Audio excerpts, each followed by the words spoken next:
Биринчи радио түз эфирде уктуруулар улантат. Актуалдуу маектен баштайбыз. Студияда Таалай Гүлсыдыкбекова. Саламатсыздарбы? Урматтуу радио угуучулар, кечээ экономикалык кылмыштарга каршы күрөш боюнча мамлекеттик кызматтын жетекчилиги Бишкек жылуулук борборундагы абага булгоочу заттардын чыгышынын себептерин аныктоо фактысы боюнча кылмыш ишин алкагында барып жабдыктарды, фильтр жана көмүрдүн абалын текшеришти. Буга чейин аталган мекеменин жетекчиси жылуулук борборуна жагылган сапаты начар көмүр жагылып жатканын билдирген эле. Негизи дүйнөлүк абанын сапаты уюму чыгарган иликтөөдө Бишкек январь айынын башында кооптуу чектен ашканын жазып чыгышкан. Биз бүгүн актуалдуу маекте Бишкектеги жылуулук борборунун өкүлдөрү менен мына ушул тесттин жылуулук менен камсыз кылуудагы аракеттери, экологияга тийгизген таасирлери туурасында сөз кылалы деп турабыз. Өзүңүздөр билгендей, акыркы учурда жылуулук борборун газга өткөрүү боюнча дагы сунуштар айтылган. Бул экологиялык кеңешмеде айтылганын сиздер билесиздер. Мына ушул кеңешмеге катышкан премьер-министрдин милдетин аткаруучу Артем Новиков тийиштүү органдардын өкүлдөрүнө мындай бир ыкчам тартипте ушул Бишкек жылуулук электр борборун газга өткөрүү мүмкүндүгү боюнча тийиштүү эсептөөлөрдү аткаруусун тапшырган эле. Биз бүгүн ушул багытта сөздү улайлы. Мен адегенде студияга келген меймандарды тааныштырып кетейин. Биздин студиябызда электр станциялары ачык акционердик коомунун өндүрүштүк техникалык бөлүмүнүн башчысынын орун басары Азим Жумаев, ошондой эле электр станциялар ачык акционердик коомунун өндүрүштүк техникалык бөлүмүнүн жетектөөчү инженери, эколог Бактыгүл Турдубаева бар. Саламатсыздарбы? Саламатсыздарбы? Студиябызга кош келипсиздер, урматтуу радио угуучулар. Биз түз эфирдебиз. 39-21-90, 39-19-33 телефондору жана бизде Facebook аркылуу да көрүүгө мүмкүнчүлүгүңүздөр бар. Биринчи радионун баракчасына кирип, бул жака дагы видеобузду көрүп, сурооңуздарды жазсаңыздар болот. Алгач мен ушул эфирди баштоодон мурда ушул 2020 жылы Бишкек шаарынын тургундары 78 күн өтө зыян аба менен дем алышканы туурасында ушул Германия шаарында жашаган мекендешибиздин бир изилдөөсүнө сиздердин бир назарыңыздарды бургум келип атат. Инженер, айнек чыгаруу боюнча эксперт Канат Кыргызбаевдин. Бул ошол биринчи убакыттан бери Бишкектеги кыш маселесин изилдеген экен. Ал өзүнүн изилдөөсүнүн жыйынтыгындагы ушул Facebook аркылуу, соцтармак аркылуу жарыялады. Мына ушул баяндаманын кыскача бир бөлүгүн угуп алып туруп, андан кийин анан сөзүбүздү улантсак. Анда эмесе 2019 жана 2020 жылы кандай өзгөргөн, канча күн таза дем алганбыз эсептеп көрсөк, 2019 жылы бишкектиктер 8 эле күн таза аба менен дем алса, 2020 жылы 189 күн таза аба менен дем алышыптыр. Буга эки себеп бар деп эсептейм. Биринчиси албетте бул жайында башталган пандемиянын кесепети, экинчиси болсо ТЭЦтеги фильтрлардын жаңыланышы жана алмашылганы. Ал эми 2019 жылы бишкектиктер 85 күн абдан ден соолукка зыян аба менен дем алган болсо, 2020 жылы 78 күн ушундай сапаты начар аба менен дем алган. Абага чачыраган PM2,5 концентрациясынын булактарын табуу үчүн төмөндөгүдөй модель түздүм. Бул модельдин негизинде баарыбыз эле химия сабагынан билгендей массанын сакталуу мыйзамы жатат.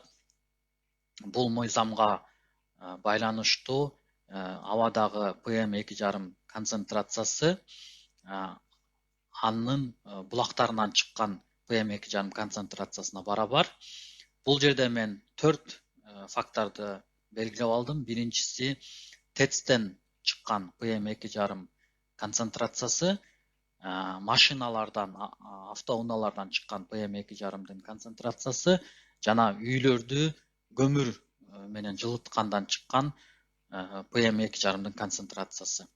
Бул 3 концентрацияны биз эсептеп алсак болот. Ал эми 4-чү фактор болсо, бул бизге белгисиз фактор. Бул факторду биз эсептеп алганга жетиштүү маалыматыбыз жок.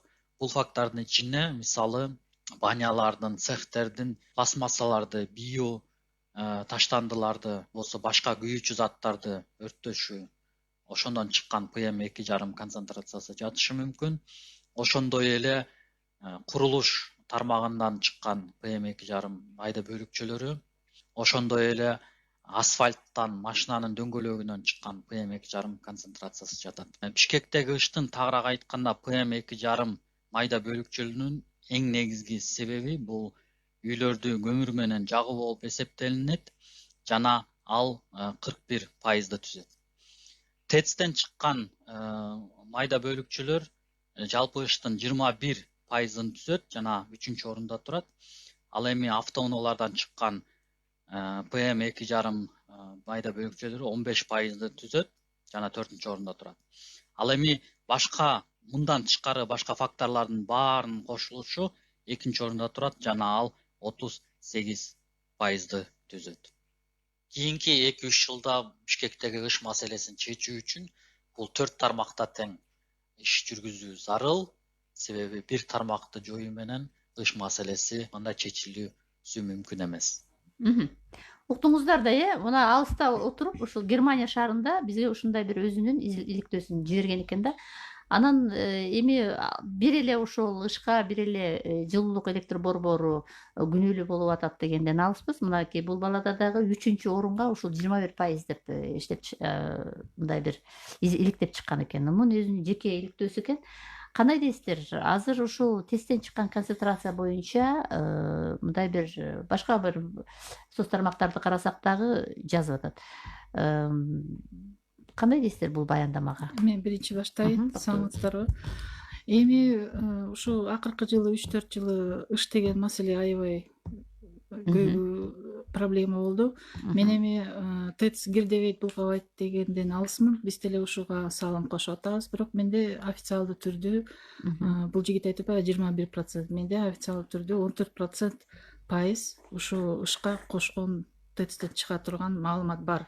Азыркы учурда изилдөөлөр жүрүп атат. Мына кече жакында эле Кыргызста болгон Прогондун жардамы менен бизде азыр изилдөөлөр жүрүп баштады. Кудай буйрса ал эми аягына чейин чыгат. Эми мен айтмакчымын, 61 жылдан бери ТЭЦ иштейт. Ошо кезде деле азыр деле көмүр менен иштеп жагып келатабыз. Анткени биздин котелдор ошо биздин көмүргө, анан казак Шабыркөл көмүргө ылайыктуу да. Анан биз эми ТЭЦтен продукция чыгарган бул свет менен жана жылуулук азыркы бүгүнкү күнгө көмүр менен иштегенге биз мажбур болобуз да. Газ азыр кымбат. Кече жакында эле Новиков айтып атат, газга өтсө мүмкүн барбы? Азыр менин коллегам деле аны тактап айтып берет. Возможно, газга деле өтөбүз. Но азыркы учурда көмүр менен ушу кыштан да чыгып, мурда да ошо көмүрлөрдү жагып, 70% кыргыз көмүрү болсо, 30% Шабыркөл Казакстандан келет.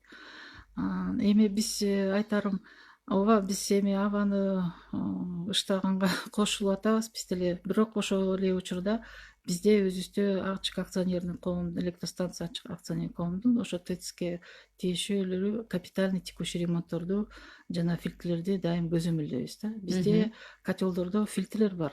Жаңы Кытайдын жардамы менен модернизацияланган котелдордо электрофильтрлер 99,9% очистка болот. Эски 93% очистка электрофильтрлер. То есть электрофильтрлер мен эмне айтмакчымын, биз аны көзөмөлдөп, фильтрлеп чыгарат. Ошо эменичи, түтүндүчү. Анан эми бул проблема мындай деп ойлойм, комплекстүү караш керек да. Жеке эле электростанциялар болуп атат деп айта туура эмес деп ойлойм. Анткени акыркы жылдарда эл да көбөйүп, анан жана машина да көбөйүп, жана хаотичное деп атпайбызбы, градостроительство дагы көбөйүп атат. Ошол эле учурда жанагы отургузган бактарыбызды кыйып, жаңы үйлөрдү салып атат. Ал үйлөрдү карап көрсөңүздөр, эч мындай жанакы шамал продуваемость жок болуп, эмеси жок да, рети жок болуп атат да. Ошо жалпы келип, жанагы дагы бир маселе бар, температурная инверсия дегенде.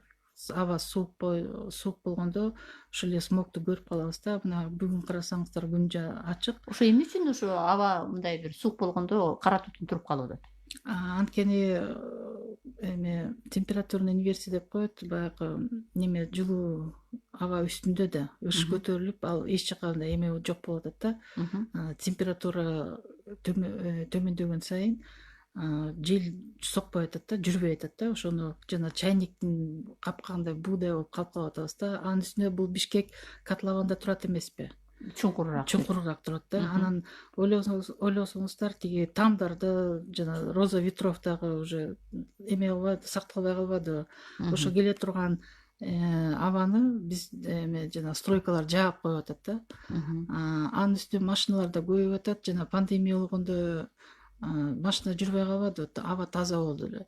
А так ТЭЦ кышында да жайында да жагып атпайбызбы? Бирок баягы кыш келгенде буга жанагы Бишкектин вокруг деп коебуз го, коңшулар дагы чогулуп эме элиде түшүнүп атам, баягы көмүрү арзаныраак болгондуктан алар дагы көмүр жагып, анан тетик бир кольцого алып атат да, мындай шакетчеге алып атат да. Анан кыш болгондо анан аба жок болсо кыш болот да. Мен ошентип ойлойм да. Эми бул кара түтүн деген албетте бул ден соолукка зыяны болгондуктан элдин баары бул өзүнүн кабатырлыгын белгилеп атат. Быйыл ушул абдан катуу бир талкууга түштү да. Анан Бишкек мэринин милдетин аткаруучу Балбак Төлөбаев ошол жылуулук электр борборун газга өткөрүп, район жанагындай бир жашай турган массивтерди кара кече көмүрү менен камсыз кылууну токтотуш керек деген билдирди да. Негизи эле мен мына Азим кандай деп жооп берет, мисалы ушу жылуулук электр борборунда атайын кара кече көмүргө ылайыктап салынган деп буга чейин айтылып келген. Демек экология маселеси кандай дейсиздер? Салынып жатканда камтылган эмеспи деген суроо туулуп атат да. Сурооңузга рахмат. Жылуулук электр борборун газга толук өткөрүүгө айта кетсем, маалымат кененирээк. Техникалык жактан мүмкүнчүлүктөр бар. Бул баарыбызга маалым болгондой 2017-жылы модернизация болуп, жаңы блоктор салынган. Ал жакта долбоор менен, проект менен ошо кара кече көмүрдүн атайын жагууга ылайыкташтырылган. Ал жактан газга толук өтө албайбыз да. Ошол себептен биз кара кечени жакканга аргасызбыз. Сатып алууга дагы, ошо жакканга дагы. Жана эски жагы бар бул. Ал жакта толук газга өтсө болот. Мүмкүнчүлүк бар. Бирок дагы маселелер жаралып калат. Бул газдын жеткирүүсү. Биздин өлкөдө мындай чыгарылбайт көлөмдөгү. Ошол себептен биз коңшу мамлекеттерден сатып алууга аргасызбыз. Сатып алуу бул жылуулук электр борбору бул стратегиялык объект. Муну биз кандай зависимость болбошубуз керек да башка мамлекеттерден. Ошону так келишимдер менен. Эми жылуулук электр борборлору газ менен баягы камсыздалган шаарлар бар да. Ал өлкөлөрдө шарт башкачараак болсо керек. Алар эми өздөрү мамлекетинде чыгарылат газ. Ошон үчүн ошол себептен жеткирүү маселеси өздөрү чыгарылган үчүн баасы дагы арзаныраак болот да. Ошол экинчи эле маселе ошо баасы да. Мисалы бүгүнкү күнгө айта кетсек, жылуулук электр борборунда чыгарылган электр энергиянын 1 киловатт сааты өздүк наркы 4 сом тегереги болсо, эгер биз газга өтсөк, эсептөөлөр боюнча болжол менен бир 2 эсе өсүп кетет да бул көрсөткүч. Эми дагы бир суроо, балким Бактыгүл айым сиз да толуктайсыз. Негизи кийинки жылы сиздердин ушу жылуу электр борборунун түзүлгөнүнө 60 жыл болсо керек. Мына 60 жылга толуптур ушул мекеме, стратегиялык объект. Анан эмнегедир бул маселе мурдараак ушул түтүн маселеси мен мындай бир эсимде болсо, мурдараакта көтөрүлгөн эмес дагы. Анан акыркы маселе, акыркы учурларда ушул суроо мындай бир байма-бай көтөрүлүп жатат да. Мунун мындай бир себеби эмнеде? Эми ооба ТЭЦке быйыл 60 жыл болот, 61-жылдан бери иштеп келатат. ТЭЦ мен ойлойм ошо кезде быйыл толдубу же эмдик жылы болобу? Быйыл 61 быйыл Сентябрда толот да. Сентябрда быйыл толот да. Эми ошол кезден баштап эле мен деле эсимде, ошол кезде деле көмүр менен жакчыбыз, анда заводдор бар болчу, эсиңизде болсо керек, гиганттар заводдор. Анда мындай эме маселе, смог деген жок болчу да. Мен ойлойм, биринчи себеп бул эми эл көбөйдү дегендейчи. Эл көбөйдү. Шаар ошо боюнча эле кичинекей. Шаар ошо боюнча эле кичинекей. ТЭЦ 61-жылы шаардын чекесинде жайгашкан да. Эми азыр карасаңыздар, эми ортосу болуп калып атат да. Анан экинчи маселе, шаардын тегерегинде ал кезде эмелер жок болчу, коңшулар жок болчу. Тала болчу. Анан мен эмеден эле көрөм, жанакы хаотичное строительство болуп атпайбы? Роза Ветров ТЭЦ эмнеге ошол жака салынды? Анткени Роза Ветров ошол жака үйлөп кете турган эми түтүндү востокко турган. алып кете турган неме болчу. Азыр карабайсыздарбы, шамал же тияктан сокпойт, же бияктан сокпойт. Анын үстүнө жанакы автомобили дегенде көбөйүп атпайбы? Анан алардын дагы эми аларга мен түздөн түз көнөлгөн жокмун, бирок негизи автомобилдин катализатордун салымы бар. Аларды да текшериш керек деп ойлойм да. Биз деле айткандай, биз 14% государственное агентство айылдын чөйрөнү коргоонун официалдуу түрдө кагазым бар. 14% деп 18-жылы бизге берген. Ошондон бери изилдөө боло элек, эми Кудай буйрса, эми башташты да. Анысында дагы менде дагы мындай суроо келет да, мисалы үчүн ошол азыркы тесттен чыгып аткан кара түтүндү ошону 2015-жылга дагы салыштырып атышат да. Анан мунун зарылдыгы канчалык? Анан экинчиден баягы реконструкцияга чейин зыяндуу чыккан нерселердин көрсөтүшкөлөрү кандай экендигин эсептеп чыгуу тапшырмасы болгондо, ал канча болот, кандай болот деген баягы бир эсептөөлөрдө кеткен да. Мисалы үчүн мен билгеним мурун биз барып ошо ТЭЦтин абалы менен көргөндө Казакстандын көмүрлөрү жагылчу. Кийинчерээк баягы жергиликтүү кара кечеге өттү. Балким ушул дагы себеппи деген суроо бар да. Сиз ушул суроого жооп ойлонуп турсаңыз, мен угарманды кабыл алып коеюн. Угат ага сизди. Саламатсызбы? Саламатсызбы? Мен Бишкектен эсен. Агай. Тең өкүнүчтүүсү биз бул уктуруунун негизи кылып жанакы окумуштуу сөөрөйдүн сөзүнөн баштаганыңар болуп турат. Эми ал Германияда жатып алып туруп бир эсеп менен, формула менен Кыргызстандагы ыштын көлөмүн эсептеп койгонго мүмкүн эмес да. Ал жөнөкөй эле бир биз айтканда чалды куйду ызычууну чыгарыш үчүн айтылган сөз. Бирок ыш бар, ыш болуп атат. Мунун көйгөйү бүгүн эле болуп калган жок. Эң өкүнүчтүүсү мына бүгүнкү уктурууга берүүгө эмне үчүн бир бөлүмдүн жетекчисинин жардамчысын жиберип коюп туруп, ал жерде 100 000 сомдон ашык маяндаалган орун басарлар толуп турат. Ошолордун жок дегенде бирөөсү келип туруп тийиштүү жоопторду бергенге болбосун. Ошолордун ышка, элдин ден соолугуна ошол ТЭЦтин жетекчилеринин мамилеси ушудан көрүнүп турат да. Булар дагы адистер да, булар да жооп берели деп келди беке. Жооп берем. Ушулардын жообуна айтып көңүл бургум келип атат да. Булар айтып атасыңар. Бишкек ойдуңда жайгашкан. 61-жылы дөбөдө турду эле. Ошодон бери ошол турат да Бишкектин. Аны ооз ачпаш керек. Анан беги сөзүңөрдөн бир сөзүңөр көйлө келип атасыңар. Роза ветров. Эмне азыр мына шаардын айланасындагы жаңы стройкалар небоскреб 300 метр бийикке курулуп атабы? Шамал жүрүп атат да. Себеби анда эмес, себеби башкада. Реконструкциясы туура эмес кылдыңар, бул биринчиден. Экинчиден, жагып аткан көмүрүңөрдө, үчүнчүдөн силердин кылган мамилеңерде, анан төртүнчүдөн бир башкада бир технический себептер болушу мүмкүн. Аларды адистер, жанакы чин полиция эмес, адистер, экология боюнча адистер аныкташ керек. Рахмат. Кандай дейсиздер? Бул суроого мен жооп берип кетсем, бизде жаңы бөлүк, анан модернизация болгон жаңы бөлүк, анан эски бөлүктөн турат жылуулук электр борбору. Айта кетсем, эски блокто электрофильтрлар орнотулган. Ал жакта проектная степень очистки деп коебуз. Ошол 92-96% түзөт. Бул сан көрсөткүч, бул түтүндүн 92-96% зыян келтирүүчү заттарды тазалап калат. Жаңы блокто орнотулган, ал 2 ступенден өтөт түтүндөр тазалоосу. Бул биринчиси электрофильтр, анан серочисткасы. Ал проект боюнча, долбоор боюнча 99%га чейин ошол улуу заттарды кармап калат. Анан бул казандар жаңы блокто күмөн санап атышпайбы? Тазалап айтат депчи. Бул ошо степень очистки 99% түзөт да. Анан долбоор боюнча кара кечеге ылайыкталган жагууга. Ошол себептен биз кара кечени сатып алганга аргасызбыз. Ошол кыска. Рахмат. Эми жана баланын дагы мындай иликтөөсүндө бул баардык жагын караптыр да. Ушундан улам мен азыр биздин ошо Facebook пайдалануучу Дилбар Акжоловна Доноеванын жазганын окуп коеюн деп атам да. Сокулук жакта питомник деген айыл бар.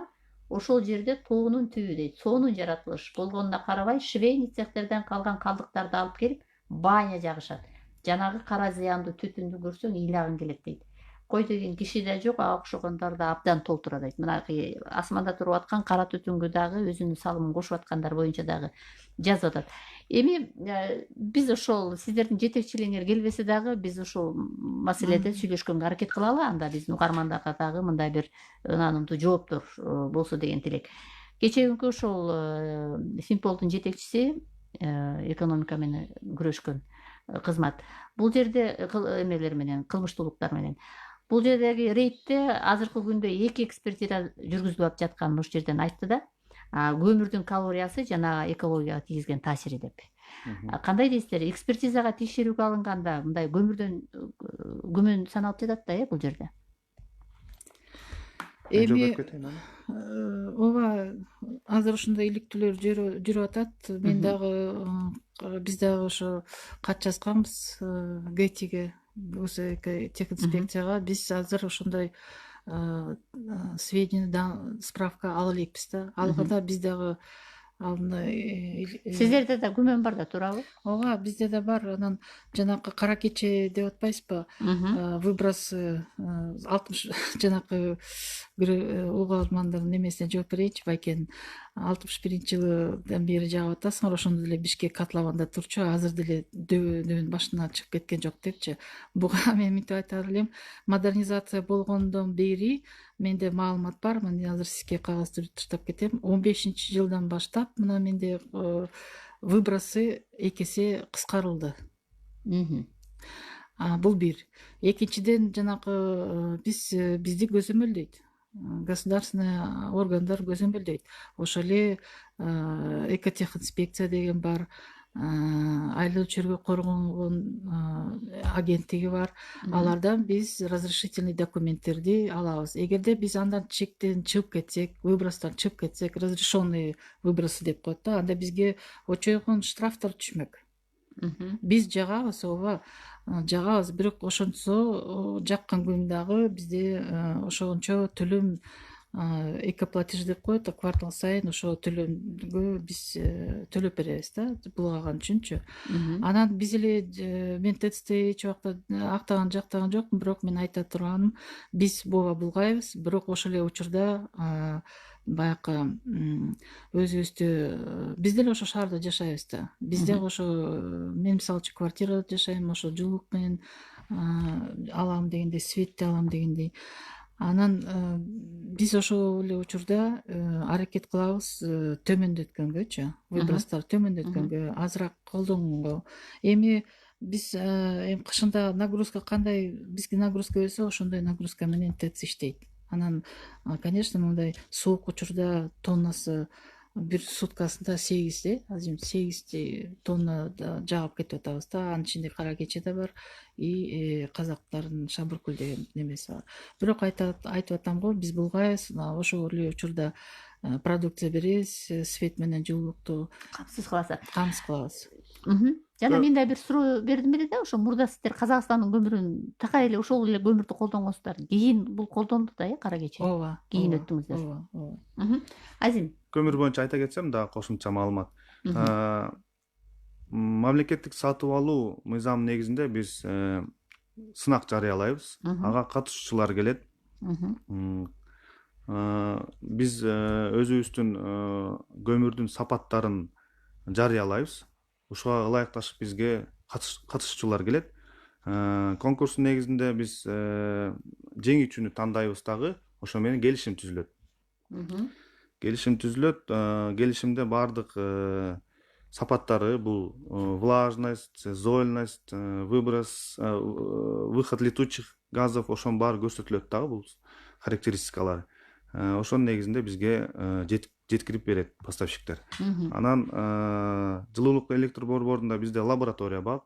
Ал жылда Санкт-Петербургда аккредитация өтөт. Келген көмүрдүн ар бир партиясы ошол лаборатория аркылуу өтөт. Сапаттарын чыгарылат, аныктайт.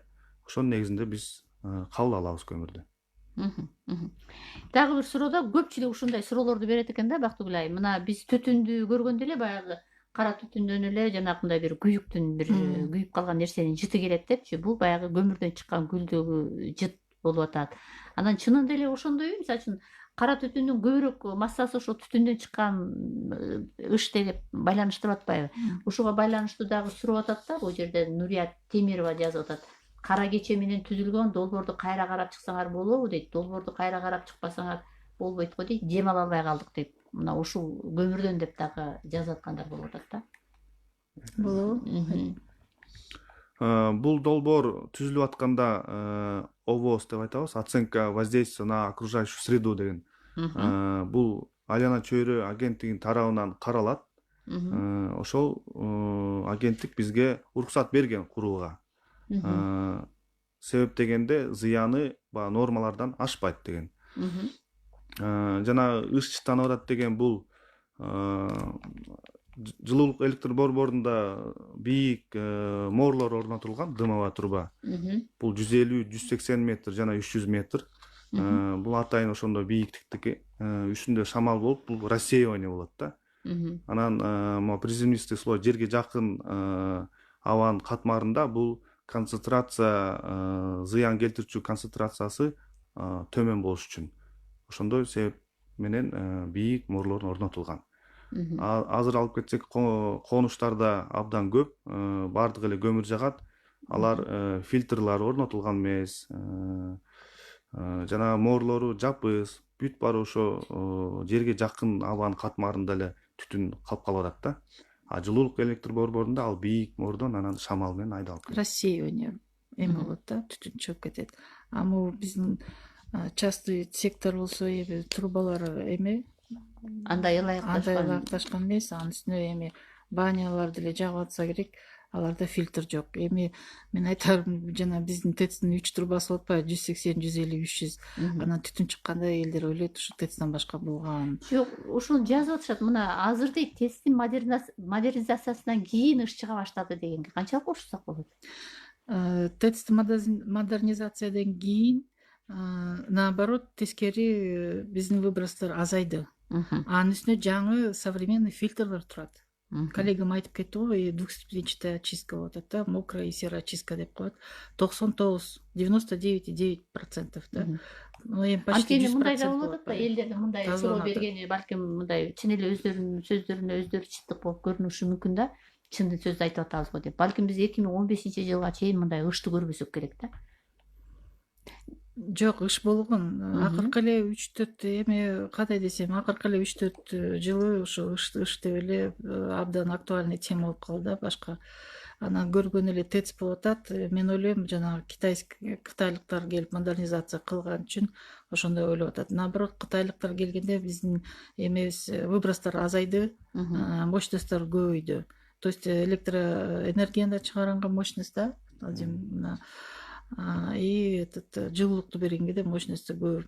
Билесиздер, биз ачык акционердик коом электрический станция деген бул генерация электроэнергия. 90% ГЭСтерден келет, 10% ТЭЦ. Бул ТЭЦ деген севердин баарын электроэнергия менен камсыз кылат. Анан эми азырынча ушул учурда биздин ТЭЦ болсо, жылуулук борбору болсо эми көмүр менен иштейт экен. Азыркы ситуацияда, азыркы учурда пока көмүр менен иштейбиз. Газды анан кийин может карайт. Это уже биздин правительство карап чыкпаса, биз пока ошо көмүр менен иштенген. Өткөндө биздин уктуруубузга Кыргыз көмүр мамлекеттик ишканасынын жетекчиси келип, анан ал дагы өзүнүн бир мисалын келтирди да. Чын эле эми азыр Бишкек чындыгында жанагындай уюмдарды атайын бир абанын сапатын текшерген уюмдардын катарында биз биринчи орунда алып, кооптуу деген жерлерди да көрсөтүп атканын айтып атышпайбы? Анан ошондон улам ал киши дагы бир мисалдарды келтирди. Мисалы үчүн ошол эле Кытайдагы Ухань, Индиядагы Мумбай, Дели, анан Пакистандагы Карачи, жана башка бир топ шаарларды. Ошол жерде дагы аларда мисалы үчүн жок да дейт, жанагындай жылуу да аякта баягы тиги климаты жылуу, аякта көмүр жагып эле анан ошондон ыш болуп аткан жок да дейт. Демек ыш болгонго демек башка дагы факторлор таасир берет дегенчи. Эколог катарында ошол жагдайдагы жазылып аткан азыркы биздин колдонуучулардын ойлоруна ошо сиздин пикириңизди билгим келип атат да. ооба, Индияда бизде ТЭЦ может жоктур, бирок Индиянын элин санын карабайсыздарбы, бул бир. Ошо. Мен ойлойм да, мен жеке оюм да. Анан экинчиден аларда транспорт көп болуш керек. Бул эки. Анын үстүнө эми Индия деген эми чоң өлкө, алар деген саны да көп, элдин саны да көп, транспорт дагы мүмкүн кошуп аткандыр. Көмүр менен жакпаса дагычы. Ошондон болушу мүмкүн деп ойлойм да. Туура. Жана биздин жаш бала деле, жаш ошо илимди кичинемде аралашып кызыгып аткан бала деле бир топ факторлорду кошуп турду. Ар бирин өзүнүн орду менен кайсы биринчи орунда турат деп тестти 3-чү орунга койгон турбайбы. Дагы суроо бар менде, бирок азыр угарман байлашка чыкканын айтып атат, биз угабыз сизди. Сурооңузду бериңиз. Алло. Угат атабыз сизди. Мен бул жана көмүр боюнча бир суроо болуп калбадыбы? Ушул негизи ушу казактын көмүрүнөн көбүрөөк смог чыгат да, анткени баягы мончого үйгө жакканда деле көрүп калып атпайбызбы, что май аралаш болуп. Май аралаш болуп, тиги моордун баары балчак болуп ушинтип калат да. Кара кеченин көмүрүнөн жакканда түтүнү дагы аз болот да, анан смог да чыкпайт. Анан ушу ойлоп атам. Байланышыңыз тилекке каршы үзүлүп калды. Негизи бул көмүрлөрдүн сапаты боюнча дагы анда айта кетели анда. Азим. Сапаты боюнча жана айтып кеткендей эле, сатып алуу, мамлекеттик сатып алуу мыйзам негизинде биз сынак жарыялайбыз, өзүбүздүн керектүү көмүрлөрдүн сапаттарын көрсөтөбүз ал жактан. Бунун баары нормативный документтердин негизинде да. Мисалы калорийность деп айтабыз, мынча болуш керек, влажность мынчадан ашпаш керек. Ошол сынак жарыялап, анан келишимдер түзүлөт. Келишимдер ошол показатель көрсөткүчтөрдөн көмүрдүн сапаттары өзгөрүүлөр болсо, биз келишим негизинде аларга айып пул көрсөтөбүз. Ошого төлөгөнгө алар мажбур да. Анан ар бир келген парча вагон менен келеби, машина менен келеби, ошонун баары лабораториядан өтөт, көрсөткүчтөрү түзүлөт, анан биздин лаборатория аныктап берет. Дагы эскерте кетейин, жаңы блоктор долбоор боюнча кара кечеге жагалганга ылайыкташтырылган. Эски жагы бул проект боюнча Караганда көмүр болчу, бирок сынакка бизге ошол Шабыркөл жактан келет. Ал биз сынакка катышып, анан баягы характеристика, көмүрдүн характеристикасына туура келсе, биз ошолорго сатып алабыз да. Мындай дагы нерселерди жазып атышат да. Көмүрдүн сапаты жакшы экенин тастыктаган лабораториялык чечим акчага мындай жасоого болот деген кептерге кантип кошулууга болобу ушундай? Ой, жок, андайдан алыспын. Акчага жасап турган бул деген текшерилет да. Азим айтып кетти го. Сынак жүргүзүлөт, анан биз технический характеристика задавать эткенде ошолор катышат, фирмалар катышат. Анан да кошумча айтып кетейин, биз 70% өзүбүздүн көмүрүбүздү жагабыз. 30% эле келет Казакстандан. Анын үстүнө Казакстандын көмүрү калорийность деп коет. Калорийность булардыкы даже, по-моему, повыше, да? Өйдөрөөк. И эме зольность азыраак. Жана зат деп атпайбы? Наоборот, алардыкы азыраак, бирок төмөн. Бирок булардын казактардын көмүрү только 30% эле алабыз, 70% өзүбүздүкү эле. Өзүбүздүкү болгондо старый блокто дагы, новый блокто айтып атпаймынбы? Биз автоматический котел иштегенде электрофильтрде автоматтуу түрдө иштейт. Старый блокто 93-94% тазалап келет, анан гана түтүн чыгат. Жаңы блокто 99% Эми ар кимде ар кандай пикирлер бар, көпчүлүгү жазып атат, газга өтсөк жакшы болот эле, ушул жагын караштырсаңар дейт. Анан бул жагын дагы биз Азимден дагы жообун угалы. Бизде канчалык азыр даярдыгыбыз бар, даярбызбы, даяр эмеспи, бирок келечекте булга өтүү жагы деле каралса керек, балким экономикабыз мындай бир көтөрүлүп байып кетсек. Анан дагы айтып атпайбы, мына Facebook'та активдүү колдонуучу белгилүү акын Жыргалбек Касаболотов жазыптыр да, жептин ордуна күн генератору менен иштеген станция салынса деген кыялын, ушундай шаарда жашагым келет дегенчи. Бул аябай жакшы болду. Кандай дейсиздер? Анда ушул суроого да жооп берип коелу. Биринчи суроо газга өткөрүү боюнча. Башында дагы айткансыз бул боюнча. бизге мамлекеттик органдардан ошо тапшырма берилип, газга өтүүгө боюнча себептерин жазып берилди, кандай мүмкүнчүлүктөр бар деп. Айта кеткенде техникалык жактан болот газга өтсө. Бул модернизация болгон 2 котельный установка бул кара кечеге долбоор менен каралган жагууга. Ал жактан толук өтө албайбыз. А эски блогу толук газга өтсөк болот. Бирок ага өткөнгө чейин биз ошо эки маселе чечилиш керек. Бул жеткирүү, газдын көп көлөмдө газ жумшалат да.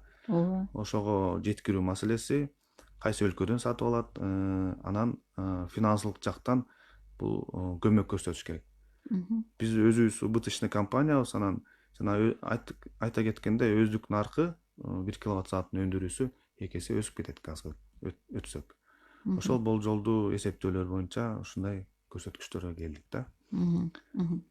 Демек бул мындай акырындык менен болгондо да бир убакытты пайдаланат, мындай убакыт керек го дейм анда. Ооба. Жок, ушул эки маселе чечилсе өтсө болот. А мисалы үчүн күн генератору менен иштеген жылуулук борборлору барбы дүйнөдө? Дүйнөдө албетте бар. Бул эң сонун кыял да. Ооба, сиз айткандай бул кыял. Дүйнөдө көп андай станциялар. Бул эми долбоор түзүп, анан аткарса болот да. Бул дагы чоң инвестициялар талап кылынат. Анчын биздин мамлекет ошо иштеп тартыш керек да инвестицияларды. Атайын жерлерди бөлүп бериш керек, проект түзүш керек, канча мощностьтарга ошол жаңы кайрадан салыш керек жаңы кайрадан салыш керек. А биз эгерде ошол газга өтүп кала турган болсок, мындай көмүр жагынан өзүбүздүн ата мекенде көмүр жагылбай калды деген бир чыгым болуп кетпейби? Ал жак маселеси да бар. Кара кечеде көптөгөн жумушчулар бар, компаниялар бар. Анан эң негизги потребитель бул жылуулук электр борбору да. Биз мына бир жылга 700 000 тонна сатып алабыз, планда ошондой. Негизги потребитель биз болуп саналабыз. Анан толук газга өтсө, аларга дагы ошо көйгөйлөр жаратылат да. Дагы бир Эрнис Жантаев, Жээнтаев жазып атат, көмүр качан толук күйбөсө түтүнү көп чыгат дейт. Жеке сектордагы көмүр менен жылыган үйлөрдө жарандар көмүрдү экономдоо үчүн жайып үйгүзүп, миштин астындагы аба кирүүчү люкту жаап салышат. Ошондуктан толук күйбөй калат дагы, толук түтөй берет дейт. Жакшы күйүш үчүн абдан жетиштүү деңгээлде кириши керек дейт. Көмүр жакшы күйсө үйдө бат жылыйт, түтүн дагы аз чыгат деп кеңеш берет элем дейт. Кандай дейсиздер? Мисалы үчүн бизде котельный установкалар КПД деп коет, коэффициент полезного действия. Бул кичинекей мештер бул абдан төмөн, бул көрсөткүч КПД. А жылуулук электр борборунда бул проект менен салынган установкалар да алар 90% болот да. Анан ошо жагылчу көмүрдүн процессин айта кетейин. Бул көмүр бизге складка түшөт. Складтан атайын ленталар менен тегирмендерге барат. Тегирмендер аяктан майдаланат. Майдаланышы ундай эле болуп калат да. Анан ысык аба менен аралашып кургатылат дагы. Котельный установканын топкасына горелка аркылуу үйлөнүп берилет да ысык аба менен. Ошол ал жакта калачник эч кандай эчтеке жок. Бул учуп жаткан мезгилинде эле в взвешенном состоянии эле күйүп кетет да. Негизги заласы ошол топканын ичинде эле түшөт. Анан суу аркылуу жуулуп кетет. Демек сиз дагы Фейсбукта окуп атат окшойсуз. Эрнис Жээнтаев ошол тестте деле ошондой болушу мүмкүн дейт. Күн сууктан көмүрдүн күйүшүнө көзүм эле жок деген суроосуна сиз азыр жооп бердиңиз. Демек ал жерде быкшып турган көмүрдү биз элестете албайбыз да? Жок, ал жакта ошо майдаланып, анан учуп турган мезгилинде эле күйүп кетет бардыгы. Анан заласы эң негизги массасы ошо заласы суу менен түшүп кетет да. Рахмат анда, урматтуу радио угуучулар, сиздер уккан бул актуалдуу маек болду. Биз ушул кара түтүнгө Бишкектеги жылуулук электр борборунун салымы канчалык болуп атат деген суроодо бүгүн ушул тиешелүү адистер менен жооп алдык. Мен дагы бир жолу тааныштырып кетейин. Бүгүн биздин студиябызда электр станциялары ачык акционердик коомунун өндүрүштүк техникалык бөлүмүнүн башчысынын орун басары Азим Жумаев, электр станциялары ачык акционердик коомунун өндүрүштүк техникалык бөлүмүнүн жетектөөчү инженери эколог Бактыгүл Турдубаева келишти. Сиздердин ишиңиздерге ийгилик каалайлы. Анысы коронавирус пандемия болуп атканда, өпкөбүзгө ушунчалык зыян келип атканда көчөдө эшикте мындай бир ыш болбосун, таза абада дем алалы деген жакшы тилек менен Биз эле ошол жыйынтайлы. ойдобуз. Рахмат сиздерге. Уктурууну Таалайгүл Сыдыкбекова алып барды. Эсенчиликте жолугушалы. Саламатта калыңыз.